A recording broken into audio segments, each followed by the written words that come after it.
Very good evening, everyone. This is Team Exam Jagat. Here, I would like to introduce with our guest. जैसे आप सभी को पता है कि आज हमारे बीच में पीयूष कुमार जी हैं, जिन्होंने बीपीएससी एग्जाम का इंटरव्यू हाल ही में फेस किया हुआ है।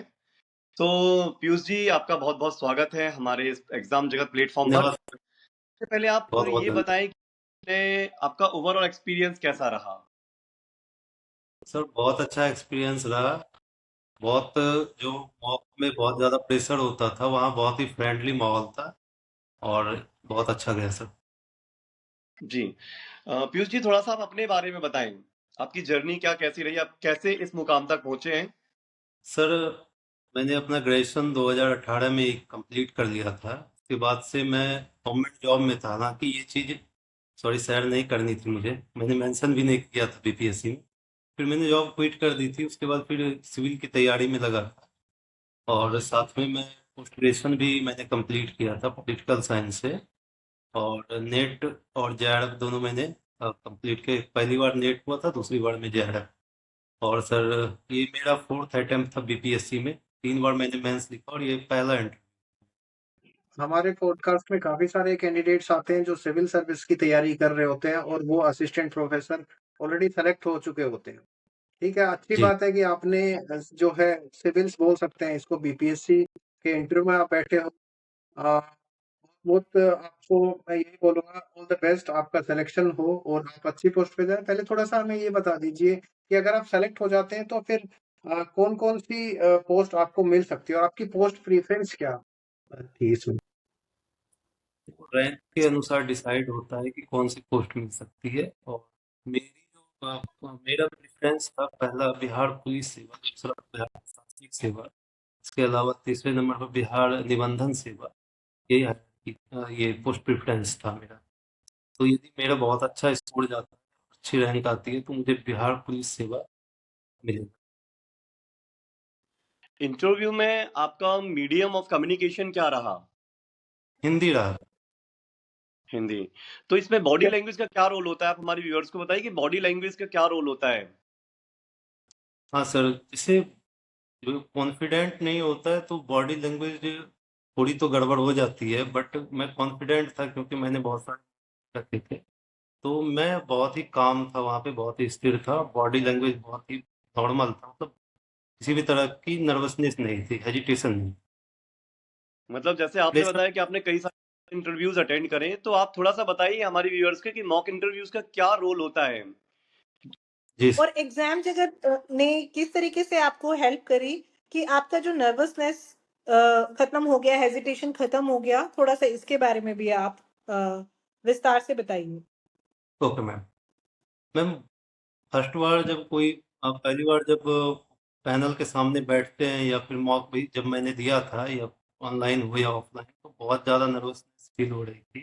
क्योंकि फर्स्ट टाइम ऐसा लग रहा था कि मतलब यदि मैं कोई गलती करता हूँ तो फिर वो मेरी लास्ट गलती होगी, वो बहुत ही मतलब नेगेटिव इम्पैक्ट डालेगा। तो ये चीज़ शुरुआत में थी।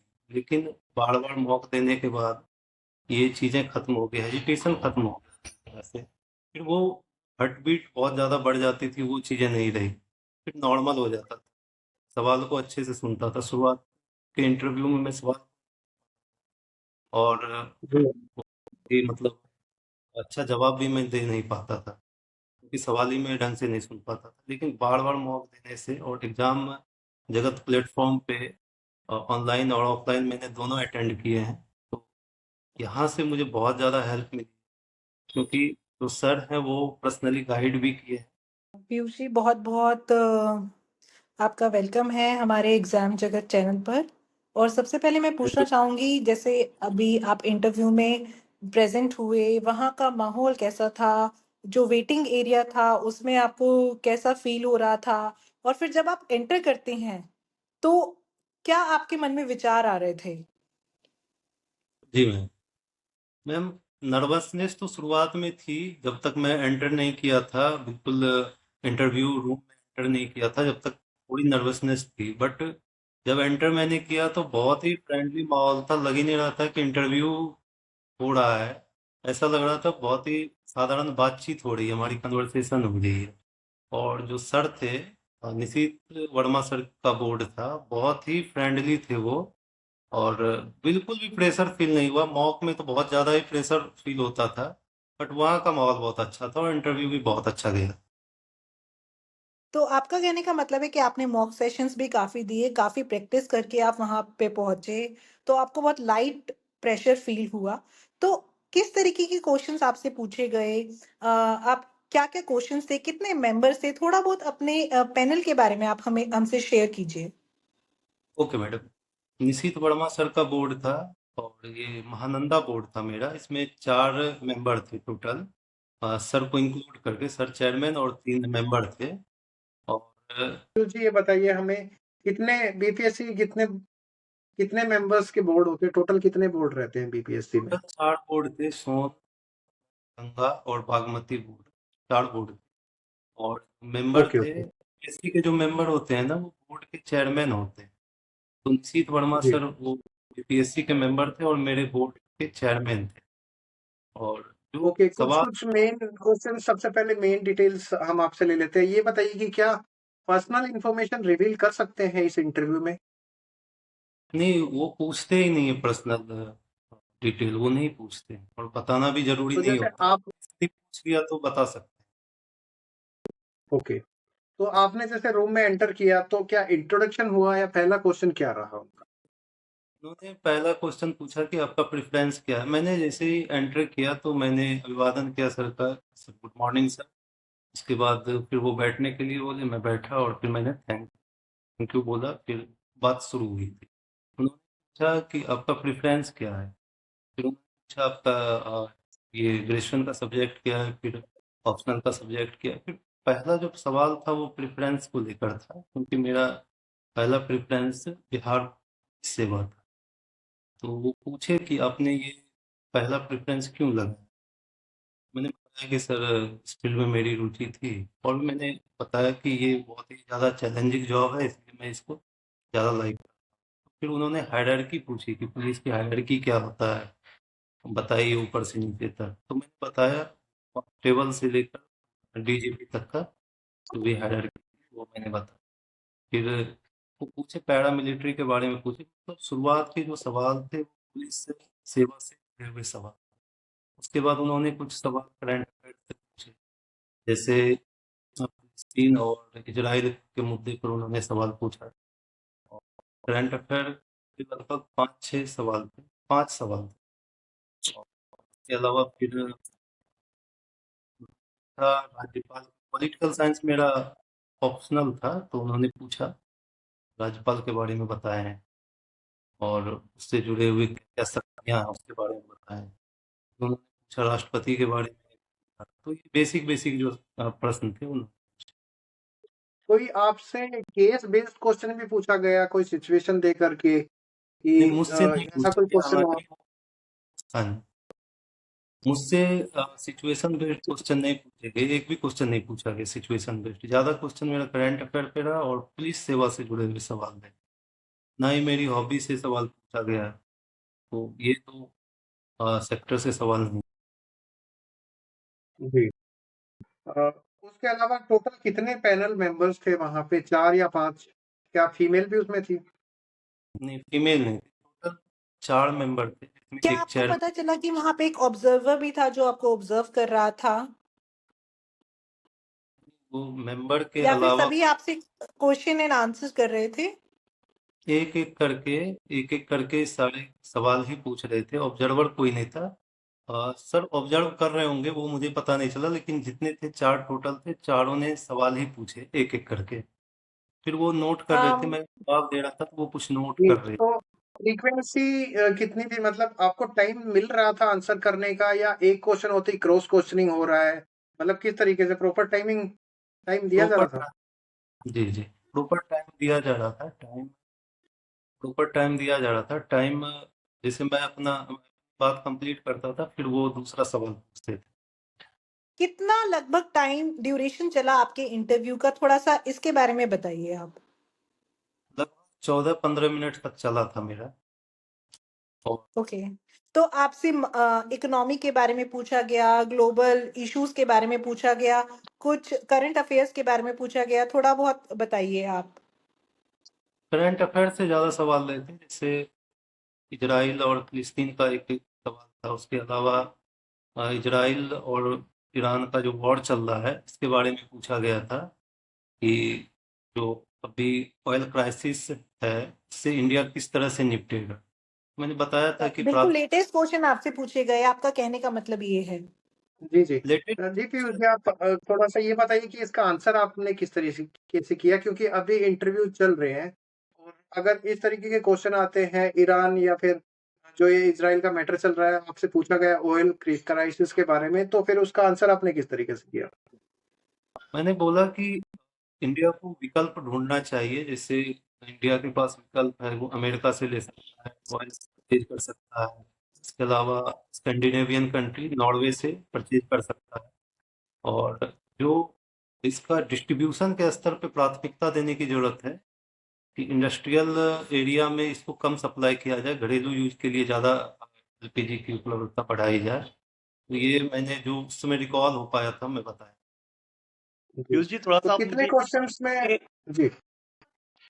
तो जब आप इंटरव्यू से बाहर आए तो आप कॉन्फिडेंट थे कि आपका इंटरव्यू बहुत अच्छा गया है? जैसे बहुत सारे आपके जो कॉम्पिटिटर्स होते हैं और कैंडिडेट्स होते हैं, थोड़ा-सा राय पूछते हैं कि आपका कैसा गया, कैसे क्वेश्चंस पूछे, आप भी दूसरों से पूछते हैं। तो उस टाइम का जो थोड़ा-सा विचार-विमर्श है, जो वार्तालाप है, वो थोड़ा-सा शेयर कीजिए हमारी ऑडियंस के साथ आप। जी मैम। इंटरव्यू रूम से निकलने के बाद बहुत ही ज़्यादा मतलब प्रेशर बिल्कुल ही रिलीज हो गया था। बहुत ही ज़्यादा कॉन्फिडेंट मैं इसलिए भी था कि मैं पहले से एक्सपेक्ट कर रहा था कि ये फर्स्ट इंटरव्यू पता नहीं कैसा जाएगा, जो एक होता है पहली बार में। लेकिन निकलने के बाद मुझे रियलाइज हुआ कि मैं जितना मतलब बाहर नर्वस फील कर रहा था जैसे इंटरव्यू रूम घुसने से पहले, और अंदर इतना मैं काम रहा, इतना मैं अच्छे से जवाब दिया। तो मैं ये कहना चाहता हूँ जो भी अभी इंटरव्यू जिनका है, किसी भी एग्जाम का हो, यूपीएससी हो या कोई भी एग्जाम हो, इंटरव्यू हो, तो बिल्कुल भी ना घबराएं, क्योंकि अंदर बहुत ही लोग फ्रेंडली बिहेव करते हैं और आपको अपनी बात रखने का मौका देते हैं। क्रॉस क्वेश्चन वो करते हैं, लेकिन प्रॉपर टाइम देने के बाद यदि आप नहीं जवाब दे पाते हैं तो वो ऐसा नहीं कि वो नेगेटिव वे में देते हैं, फिर वो आपको दूसरा मौका देते हैं आपको जवाब देने का। मुझे लगता है कि बहुत ही अ, अच्छा रहता है अंदर का माहौल, इससे घबराने की जरूरत नहीं है। ओके। पीयूष जी, थोड़ा-सा इसके बारे में बताइए कि अब आपने इतनी बड़ी सफलता हासिल कर ली है, तो आप किस चीज़ से मोटिवेटेड होते थे कि हर रोज़ आप पढ़ रहे हो, थोड़ा स्ट्रेस भी है, नर्वसनेस भी, एंग्ज़ायटी भी है, तो आपको ऐसी कौन-सी चीज़ है जो आपको एकदम मोटिवेट करती थी कि नहीं मुझे करना ही करना है? उसके बारे में बताइए ताकि हमारे जो ऑडियंस है वो मोटिवेट हुएँ, आपसे प्रेरणा लें, इंस्पिरेशन लें, ताकि वो भी अपना जो लाइक सक्सेस है वो अचीव कर पाएँ। जी मैडम। मैडम, ये सबसे बड़ा मोटिवेशन ये रहा कि जो हमारे साथ हमारे फ्रेंड्स तैयारी कर रहे थे उनका सिलेक्शन हुआ। तो ये लगता है कि जो हमारे बीच से हमारे इतनी नॉलेज वाले बच्चे निकल रहे हैं, सिलेक्शन ले रहे हैं, तो मैं यदि छूट रहा हूँ, पीछे रह जा रहा हूँ, तो कहीं ना कहीं कोई गलती मैं कर रहा हूँ, उस पर यदि मैं वर्क करूँ, अच्छे से उसको इम्प्रूव करूँ, तो मैं भी सिलेक्शन ले सकता हूँ, क्योंकि बहुत ज़्यादा गैप नहीं है। जो बच्चे हमारे साथ पढ़ रहे हैं उनकी तैयारी में अपनी तैयारी का कंपैरिजन करता था, तो मतलब तैयारी दोनों की एक ही लेवल की रहती थी, अच्छी तैयारी। लेकिन किसी कारणवश से मैं सिलेक्शन नहीं ले पाता था और बच्चे सिलेक्शन ले लिए, तो मुझे ये बहुत बड़ा मोटिवेशन लगा कि मेरे बीच के ही बच्चे सिलेक्शन लिए, मेरे बीच के फ्रेंड सिलेक्शन लिए, तो मैं भी दे सकता हूँ। पीयूष जी, थोड़ा सा आप हमें ये भी बताइए कि सपोज जब आप इंटरव्यू दे रहे थे तो हो सकता है कभी आपके सामने ऐसी सिचुएशन आई हो जहां आप आंसर देने के लिए means you was not ready, you are not able to give that answer, then आपने उस टाइप की situation कैसे यस, हैंडल किया? कुछ सर फैक्चुअल क्वेश्चन थे जिसका मैं आंसर नहीं जानता, तो मैंने सिंपली सॉरी बोल दिया। तो सर ने भी बहुत अच्छा रिस्पॉन्स दिया, मुस्कुराए और फिर नेक्स्ट क्वेश्चन पूछना शुरू किए। तो मैं जी, सॉरी आपका बोल दिया सिंपली। आपका ड्रेस कोड वगैरह क्या कैसा था इंटरव्यू के समय पर? Yes sir. मैंने नेवी ब्लू ड्रेस पहन के मैं गया था, सूट पैंट और टाई गले में थी और फॉर्मल जूते, बियर्ड नहीं थी। बिल्कुल जो एक फॉर्मल लुक होता है उस लुक में मैं गया था। तो ओवरऑल आपका इंटरव्यू का जो लेवल था, how you will examine it's a moderate और टफ और easy, what would you say about this? Sir ये बहुत ही मॉडरेट मुझे लगा, मॉडरेट टू इजी मैं कह सकता हूँ, क्योंकि एवरेज सवाल पूछे गए थे, तो ज़्यादा डीप सवाल नहीं पूछे गए थे और सिचुएशन बेस्ड नहीं पूछे गए, तो मैं इसे मॉडरेट की श्रेणी में रख सकता जी। अब मैं थोड़ा सा आपसे और हटके कुछ क्वेश्चन जी, पूछना चाहूंगा। जैसे आपको पता चला कि आपके एक एक करके स्टेप बाय स्टेप आपके एग्जाम क्लियर होते चले गए, तो आपके फैमिली मेंबर्स, आपके सपोर्टर्स का क्या रिएक्शन रहा करता था? सर उनका रिएक्शन बहुत पॉजिटिव था, कॉन्फिडेंट थे कि ये बहुत अच्छा तैयारी कर रहा है और ये सक्सेस पाएगा। जी। हमारे चैनल के माध्यम से काफी यंग माइंड्स जुड़े हुए हैं, तो मैं आपसे पूछना चाह रही हूँ कि आपने कब ऐसा सोचा कि आपको बीपीएससी की तैयारी करनी चाहिए, उसका एग्जाम देना चाहिए?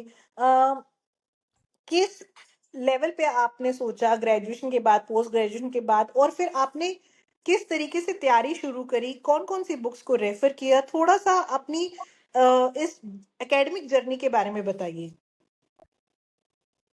जी, जब मैं पोस्ट ग्रेजुएशन में था तब मैंने डिसाइड किया था इस फील्ड में आने का, और इसके लिए सबसे बड़ा मोटिवेशन रहा था मेरे फ्रेंड्स, जो भी मेरे सीनियर्स थे वो सिलेक्ट हुए थे उस समय, तो वो मेरे लिए सबसे बड़ा मोटिवेशन रहा था। और इसके लिए मैंने तैयारी शुरू की थी, तो शुरुआत में मैंने सेल्फ स्टडी की थी। उसके बाद सेल्फ स्टडी, शुरुआत में तो सेल्फ स्टडी रही थी, उसके बाद फिर मैंने एक दो कोचिंग ली थी शुरुआत में, फिर सेल्फ स्टडी के माध्यम से ही मैंने पूरी तैयारी की थी। हाँ, टेस्ट सीरीज में लगाता था, प्रीलिम्स के लिए भी, मेंस के लिए, और इंटरव्यू के लिए भी मॉक दिया था। तो टेस्ट सीरीज में मैं बहुत ज़्यादा हो रहा था, तो बहुत ज़्यादा लगाता था। और स्पेशली कोई कोचिंग मैंने ज्वाइन नहीं की थी, बस एक दो महीने के लिए मैंने की थी कोचिंग ज्वाइन, फिर बाद में मैंने सेल्फ ही सारा किया था। बुक्स जो प्रीलिम्स के लिए होते हैं, प्रीलिम्स में बहुत ही फैक्चुअल क्वेश्चन पूछे जाते हैं, तो उसके लिए बिहार स्पेशल की बुक और करंट अफेयर, इसके अलावा जो भी फैक्ट्स वाले बुक्स है, जैसे लूसेंट हो गया, घटना चक्र, ये सब मैंने, इन सब बुक से मैंने पढ़ाई की थी। और मेंस के लिए दृष्टि आईएएस की बुक और चैट जीपीटी की भी हेल्प ली थी मैंने। तो आप कहना चाह रहे हैं कि आपने फुल यूटिलाइजेशन किया बुक्स का, आर्टिफिशियल इंटेलिजेंस का, जो भी करंट अफेयर्स रही, उसको भी आपने भरपूर पढ़ा, सीखा, अपने अंदर उतारा, और बहुत मोटिवेशन मिली आपको फ्रेंड से, फैमिली से, जो आपके साथ जो बच्चे थे, वो जब चयन हो रहे थे तो आपको एक इंस्पिरेशन मिली। तो ये बहुत अच्छी बात है कि आपने इन सबको पॉजिटिव डायरेक्शन में लिया। आप इंटरव्यू देकर आए हैं, एक सफलता पाने की चाह है। थोड़ा-सा आप कुछ कीवर्ड्स या कुछ इंस्पिरेशंस हमारे ऑडियंस को भी दीजिए, ताकि वो भी मोटिवेटेड हों और ऐसे ही डेडिकेटेड एफर्ट्स के साथ तैयारी करें। जी, सबसे मैं पहले कहना चाहूँगा कि पूरी तरह से डेडिकेटेड होना है यदि इसकी तैयारी करनी है तो सिविल सर्विस की, लेकिन साथ में एक और ऑप्शन रखना पड़ेगा प्लान बी के तौर पे। जैसे मैंने असिस्टेंट प्रोफेसर या नेट जेआरएफ मैंने क्वालिफाई किया था, ये प्लान बी के तौर पे मेरे लिए था, ताकि प्रेशर बहुत ज़्यादा नहीं पड़ता है। सिर्फ सिविल की तैयारी यदि बहुत वर्षों से कोई व्यक्ति कर रहा है तो वो बहुत ज़्यादा प्रेशर फील करता है, तो मुझे लगता है कि रहना चाहिए साथ। ये इस तैयारी में बहुत हेल्प करता है।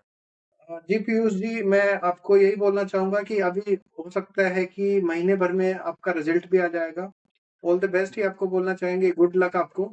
और आपका रिजल्ट पॉजिटिव ही रहेगा। बहुत अच्छी आपने तैयारी की, अच्छा इंटरव्यू आपका गया, और थैंक भविष्य के लिए आपको बहुत-बहुत शुभकामनाएँ। आपने अपना इंटरव्यू एक्सपीरियंस हमारे साथ शेयर किया उसके लिए। जी। Thank you sir.